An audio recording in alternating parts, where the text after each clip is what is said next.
Cessez. Ce sera meilleur pour vous. Mes frères et sœurs en islam, contrairement à ce que croient les chrétiens. Puisque quand nous rentrons dans l'histoire, dans la mythologie qui précéda le christianisme, de nombreux héros étaient considérés comme des dieux.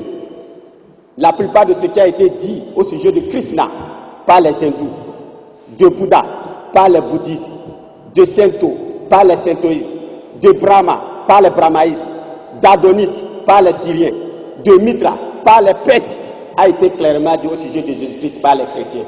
L'islam est la seule religion qui réussit à libérer ses adeptes de toutes ces superstitions d'erreur, des cérémonies tenues de tous sens, et élargir l'horizon pour en faire une source d'inspiration en nous donnant les 99 noms de Dieu et en rejetant avec la dernière rigueur la doctrine de l'incarnation. Takbir. C'est quoi l'incarnation, mon frère Sanisla? Aucun des prophètes de Dieu, d'Adam, Noé jusqu'au prophète Mohammed n'a enseigné l'incarnation. Moïse n'a jamais enseigné l'incarnation. Isa alayhi salam, Jésus-Christ n'a jamais enseigné l'incarnation. Le prophète David n'a jamais enseigné l'incarnation. C'est quoi l'incarnation? Tous les prophètes de Dieu, ils ont enseigné la manifestation. Puisque l'incarnation, c'est un acte par lequel l'être spirituel s'incarne dans un corps animé. Alors que la manifestation, c'est le resté de l'absolu du principe. Ça peut être le principe. C'est comme l'effet et la cause. L'effet reflète la cause, ça peut être la cause. Quand vous touchez à un prophète, vous touchez directement Dieu. Mais quand vous tuez un prophète, vous ne tuez pas Dieu parce que Dieu ne met pas. Aucun des prophètes de Dieu n'a enseigné l'incarnation. C'est pourquoi dans la Bible, dans Genèse chapitre 6, verset 3, Dieu dit ceci: mon esprit ne pénétrera point à jamais dans l'homme, car l'homme n'est que chair. Où se trouve l'incarnation? Mon esprit ne restera pas à jamais dans l'homme, car l'homme n'est que chair. Alors, il n'y a pas l'incarnation en ce moment. Aucun des prophètes de Dieu n'a enseigné l'incarnation. L'incarnation, c'est un acte par lequel l'être spirituel s'incarne dans un corps animé, alors que la manifestation, c'est le resté de l'absolu du principe. Ça peut être le principe. C'est comme l'effet et la cause. L'effet reflète la cause, ça peut être la cause. Quand vous touchez à un prophète, vous touchez directement Dieu, mais quand vous tuez un prophète, vous ne tuez pas Dieu parce que Dieu ne met pas. C'est pourquoi, dans la Bible, lorsque Paul et Barnabas avaient guéri un important, ils avaient guéri un malade. Quand les paniers de luxe ont vu ce miracle, ils ont dit: les dieux sont descendus sur la terre sous forme humaine. Ils ont considéré Paul et Barnabas comme étant des dieux qui sont descendus sur la terre sous forme humaine. Est-ce que cela n'est pas conforme à ce que les pasteurs disent que Jésus-Christ est Dieu venu sur la terre sous forme humaine? Mais lorsque Jésus-Christ, Isa alayhi salam, il a ressuscité un mort, qui était un plus grand miracle que celui de Paul et Barnabas, les Juifs qui étaient à cette époque, ils ont dit dans Luc chapitre 7, versets 16 à 18, il dit: un grand prophète apparu parmi nous et Dieu a visité son peuple. En ce moment, ils l'ont reconnu comme un grand prophète apparu parmi nous et Dieu a visité son peuple. Cela veut dire quoi? Dieu ne visite jamais son peuple sans passer par les prophètes. Quand vous voyez un prophète, vous voyez Dieu, non pas au sein de le percevoir, mais plutôt au sein de le reconnaître. C'est parce que ce prophète ordonne ce que Dieu ordonne, il aime ce que Dieu aime, il déteste ce que Dieu déteste, et manifester réellement la volonté de Dieu sur tous les plans. Takbir. C'est pourquoi Jésus dit dans Jean chapitre 5, verset 24, il dit: je vous le déclare, c'est la vérité. Celui qui écoute ma parole et croit en celui qui m'a envoyé. Mes frères et sœurs en islam, qui l'a envoyé? Dans Jean chapitre 17, verset 3, il dit: la vie éternelle consiste pour eux à te connaître, toi, le seul véritable Dieu, et je suis qu'on a envoyé. Qui l'a envoyé? Allah. Dans Jean 27, en s'adressant à Marie de Mandala, il dit: ne me retiens, va trouver mes disciples, dis-leur, je monte vers mon Père, qui est aussi votre Père, et vers mon Dieu, qui est aussi votre Dieu.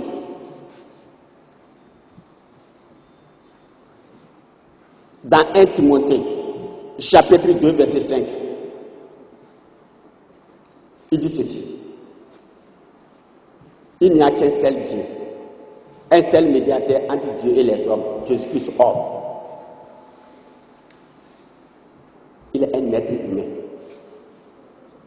Et dans Jean chapitre 12, verset 44 à 50, ouvrez les oreilles, écoutez très bien. Jean chapitre 12, verset 44 à 50. La Bible dit, Jésus-Christ était écrié, il dit, celui qui croit en moi, croit non pas en moi, mais à celui qui m'a envoyé. Il dit, celui qui me voit, voit celui qui m'a envoyé. Je suis venu comme une lumière dans le monde, afin que quiconque croit en moi ne demeure point dans les ténèbres. Si quelqu'un écoute ma parole et ne les garde point, ce n'est pas moi qui le juge. Je suis venu non seulement pour juger le monde, mais pour sauver le monde.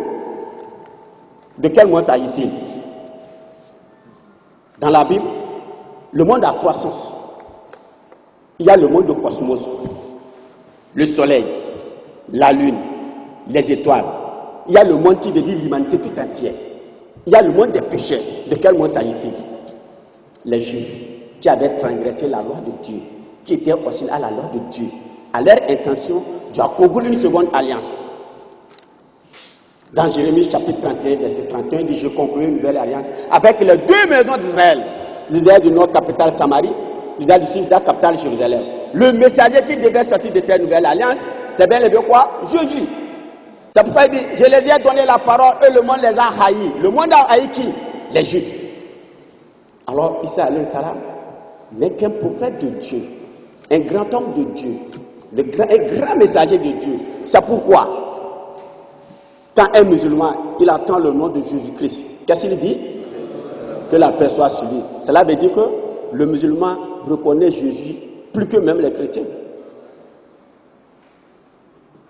Il est un prophète de Dieu, un messager de Dieu. Il n'est pas le Dieu créateur. Maintenant, c'est pourquoi il a été envoyé par Dieu. Maintenant, le Coran nous dit, il nous précise, il dit, wa rasulan illa bani Israël. J'ai fait de Jésus que pour sauver les enfants de la maison d'Israël. C'est ce que le Coran nous dit. Revenons maintenant dans la Bible. Si ce verset a été confirmé dans la Bible, dans Matthieu chapitre 15, verset 24, Jésus dit, je n'ai été envoyé qu'aux brebis perdues de la maison d'Israël. Point. S'il y a une Bible qu'on nous relit le verset. Matthieu chapitre 15, verset 24.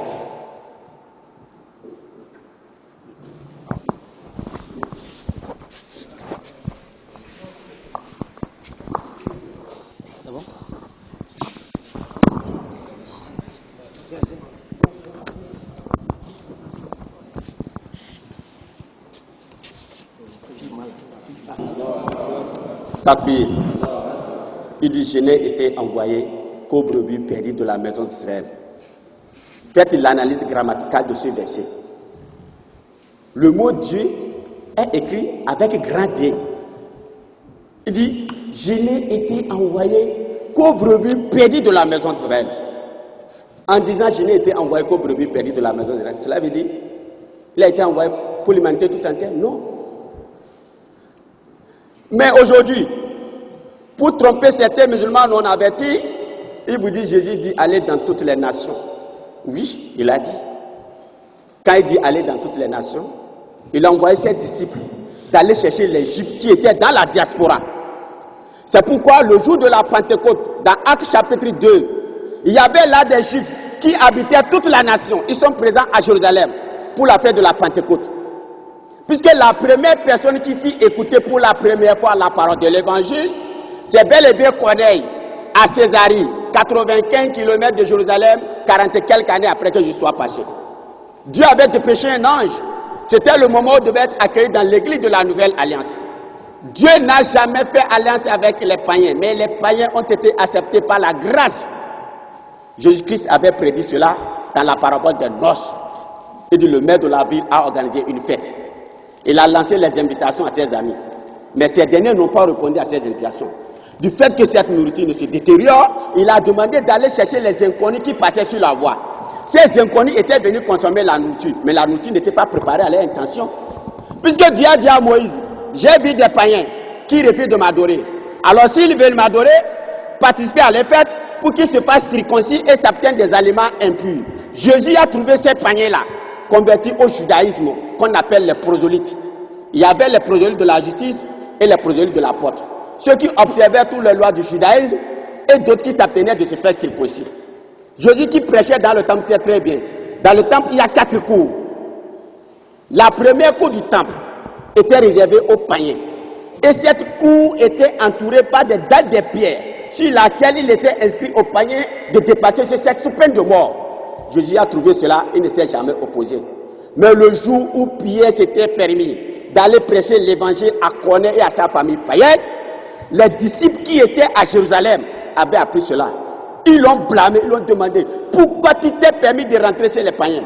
Puisque lors de leur dernier parlant, dans Matthieu chapitre 10, versets 5 à 7, je dis bien, Matthieu chapitre 10, versets 5 à 7, Jésus leur dit, n'allez pas chez les païens. N'entre pas chez les Samaritains. Allez plutôt chercher les brebis perdues de la maison d'Israël. Takbir. N'allez pas chez les païens. N'entre pas chez les Samaritains. Allez plutôt chercher les brebis perdues de la maison d'Israël. Et dans Matthieu chapitre 15, verset 24, c'est-à-dire le contexte de Matthieu 15, 24, il y avait une femme cananéenne. Elle était venue voir Jésus-Christ, alayhi salam. Il dit, maître, secoue-moi. Mon enfant était tourmenté par les démons. Écoutez ce que les disciples de Jésus lui disent. Maître, chasse-la. Elle crie derrière vous. Ah, pourquoi? Jésus faisait semblant d'écouter la femme. Ce n'est pas le Coran, c'est la Bible qui parle. Il faisait semblant d'écouter la femme. Secoue-moi, secoue-moi. Mon enfant est tourmenté par les démons. Jésus, il regarde la femme. Il dit, femme, il n'est pas bon de prendre le pain des enfants et de les jeter aux petits chiens. Takbir. Il n'est pas bon de prendre le pain des enfants et de les jeter aux petits chiens. Demandez au pasteur et aux prêtres catholiques, qu'est-ce qui est pain? Qu'est-ce qui est enfant? Qu'est-ce qui est petit chien? Le pain, c'est le miracle et l'évangile destiné aux enfants de la maison d'Israël. Les enfants, c'est les enfants de la maison d'Israël. Le chien, c'est nous autres, les païens. À l'époque de Jésus, les non-juifs étaient considérés comme des chiens. Mais on ne nous incitait pas, parce qu'on ne connaissait pas les véritables dieux. Vous savez comment la femme dit? Elle contre-attaque Jésus-Christ. Il dit, maître, le petit chien mange les miettes qui tombent de la table de son maître. Maître, le petit chien mange les miettes qui tombent de la table de son maître. Il a été vaincu par la réponse de la femme. Il dit à la femme, femme, va, que tu sois fait selon ta foi. Cela veut dire quoi? C'est la foi de la femme qui a arraché l'intervention de Jésus-Christ et une disposition positive de Jésus de vouloir guérir cette femme. Si sa foi est bonne, l'enfant est guéri. Si sa foi est mauvaise, l'enfant ne serait pas guéri. Takbir. C'est pourquoi du vivant de Isa alayhi salam, il n'a jamais guéri un non-juif. Il a guéri les lépreux. Parmi qui? Les juifs. Il a ressuscité les morts. Parmi qui? Les juifs. Il a guéri les infirmes. Parmi qui? Les juifs. S'il était envoyé pour sauver l'humanité tout entière, à cet effet, est-ce que c'était les juifs celles qui avaient des cas de maladie? C'est pourquoi Pierre lui dit, maître, nous avons tout quitté, nous avons tout abandonné, nous t'avons suivi. Quelle serait notre récompense? Il le dit comment? Matthieu chapitre 19, verset 27 à 28. Matthieu chapitre 19, verset 27 à 28. Il dit, le jour où le Fils de l'homme sera assis sur le trône de sa gloire. Fils de l'homme, Ibn Adam en arabe, Ben Adam en hébreu. Le jour où le Fils de l'homme sera assis sur le trône de sa gloire. Vous qui m'avez suivi, vous qui? Les Juifs, vous serez de même assis sur 12 trônes pour juger les 12 tribus de la maison d'Israël. Pas un seul trône pour les chrétiens de l'Afrique noire. Takbir. C'est pourquoi, du vivant d'Isa alayhi salam, tous les 12 disciples appartiennent aux 12 tribus de la maison d'Israël. C'est comme aujourd'hui. Notre président de la République, il est d'Abomey et de Ouida. En tant que président, il prend tous les ministres. Le premier ministre, Abomey. Tous les ministres, Abomey Boycon. Est-ce qu'il peut gouverner ce pays? Non. Comme il est le président de tous les Béninois, il a essayé de faire sortir un ministre dans le nord, un ministre dans le sud, comme ça pour montrer quoi? Il est le président de tous les Béninois. C'est le cas du prophète Muhammadou. Le prophète Muhammadou sallallahu alayhi wa sallam, parmi les disciples du prophète Muhammad sallallahu alayhi wa sallam, vous savez, il a un noir. Bilal, l'Éthiopien. Salman, le Perse. Abu Huraira, le Russe. Musulmi, le Russe. Shoaibou, le Romain. Voilà le prophète qui a été envoyé pour sauver l'humanité tout entière. C'est pourquoi vous verrez que tous les disciples noirs, disciples romains, disciples perses, voilà, c'est pourquoi le Coran dit Wama arsalnaka illa kafatan linnasi bashiran wa nazira walakinna akthara an-nas la ya'lamun. Takbir. Nous devons être fiers d'être musulmans. C'est pourquoi le Coran dit dans la sourate chapitre 4 verset 171, il dit ô gens du livre, n'exagérez pas dans votre religion et ne dites d'Allah que la vérité. Je suis fils de Marie, n'est qu'un messager de Dieu. Sa parole qu'il envoya à Marie n'est qu'un souvenir de lui. Croyez donc à Allah et en son messager. Et ne dites pas 3. Cessez. Ce sera meilleur pour vous. Il dit 3. C'est quoi 3? Takbir. Le Père, le Fils, le Saint-Esprit. Isa alayhi salam. Il n'a jamais enseigné cela. Il n'y a pas la Trinité dans la Bible. Il n'a jamais enseigné cela. Parce qu'à travers la Trinité, il veut nous dire que Isa alayhi salam est le Dieu créateur. Il a à la fois le Père, il a à la fois le Fils, il a à la fois le Saint-Esprit. Alors que dans la Bible, dans Nombre chapitre 23 verset 19, Dieu dit je ne suis pas un homme. Osée chapitre 11 verset 9, je ne suis pas un être humain. Dieu dit qu'il n'est pas un homme. Nous avons vu ça alayhi salam, il a mangé comme nous. Dieu n'a pas de commencement. Nous connaissons sa naissance. Il est le premier dont le début n'a pas de commencement. Le vivant dont la vie est différente de notre vie. Dans Nombre chapitre 23, verset 10, il dit je ne suis pas un homme. Qui n'est pas un homme? Isa alayhi salam n'a jamais dit qu'il est le Dieu créateur. Ce verset n'existe pas dans la Bible. Mais il y a des versets que des pasteurs interprètent mal. Jésus dit qu'il est le chemin, la vérité et la vie. Oui, il a dit je suis le chemin, la vérité et la vie. C'est son corps physique qui est chemin, vérité et vie, ou bien sa parole?